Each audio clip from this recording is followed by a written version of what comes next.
گرمیوں کا موسم تھا۔ جنگل میں بہت زیادہ گرمی تھی۔ گرمی کی وجہ سے پرندے اور جانور بہت زیادہ پریشان تھے۔ اتنے میں ایک ننھا ہاتھی جو کہ بہت زیادہ پیاسا تھا، جس کو پانی کی پیاس لگی ہوئی تھی، وہ تالاب کے پاس گیا اور اپنی لمبی سونڈ سے پانی بھرا اور ٹھنڈا ٹھنڈا پانی پیا۔ آہ، کتنا مزے کا پانی ہے، ہاتھی نے خوش ہو کر کہا۔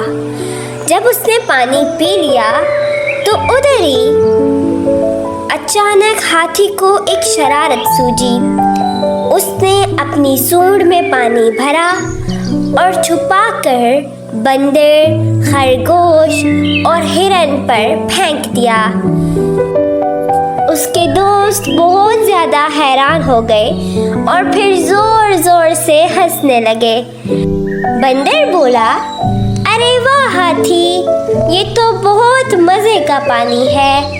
ننھا ہاتھی بھی ہنس پڑا۔ دوستی اور پانی بانٹنے میں کتنا مزہ ہے۔ سبق: خوشی بانٹنے سے خوشی زیادہ ہو جاتی ہے۔